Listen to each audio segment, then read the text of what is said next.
ভাই এই কি পাটালি এগুলো? এগুলো অরিজিনাল খেজুরের পাটালি। খেজুরের পাটালি? এগুলো কি সবই আপনার নিজের তৈরি না আছে আপনি? না, আমি খেতালের কাছ থেকে এনে দিই, গ্রাম থেকে। খেতলের কাছে এনে দেন। আজকে কত কেজি যাচ্ছে পাটালি? আজকে এখানে যাচ্ছে 40 কেজি। 40 কেজি না? এগুলো কি মানে একদম আসল তো এগুলো নাকি? এগুলো আসল। আসল না? হ্যাঁ। বলেন। চিনির তৈরি যেটা সেটা আলাদা আছে সামনে।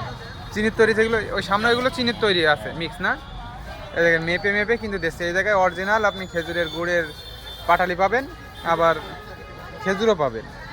কি আপনি এই জায়গা থেকে ক্রয় করেছেন? হ্যাঁ, আসসালামু আলাইকুম। আমি বেনাপোল মাছ বাজারের গলিতে খেজুরের গুড় পাওয়া যায়, অরিজিনাল নলিন খেজুরের পাটালি গুড়। এটা খুবই ভালো। আর এই ভার কাছে অনেক ক্রেতা আছে যারা 50 কেজি 100 কেজি করে নেয়। আমিও আজকে নিলাম। তো আপনারা আসবেন সবাই, খুব ভালো হবে জিনিসটা। এটা তো একদম মাছ বাজারে যে ঢুকতেই মুখেইতে ভাই। ভাই আপনার আপনার নাম কি বলেন? আপনার নাম? মোহাম্মদ শামসুর। শামসুর ভাইয়ের কাছে আসলে কিন্তু অরিজিনাল পাটালি পাবেন। এই দেখেন পাটালি কিন্তু বের করছে, খাজাল ভাইদের কাছে নিয়ে এসেছে। এই যে পাটালি কালারটা দেখেন। ভাইয়ের দোকানে সবসময় ভিড় লেগে থাকে দেখছেন। নেওয়ার জন্য কিন্তু সবসময় এইভাবে মানুষজন আসে। ওই দুইটা দোকানে কিন্তু তেমন ভিড় নেই, কিন্তু এই দোকানে অতিরিক্ত ভিড়।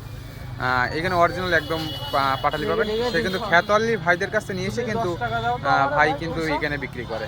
দেখছেন মাপসে সঠিক মেপে কিন্তু আপনাদেরকে দেবে। কারো যদি প্রয়োজন পড়ে বেনাপোল মাছ বাজারের মুখে এই ভাইয়ের কাছে এসে নিতে পারেন। দেখেন জায়গাটা তো আপনারা সবাই চেনেন অবশ্য।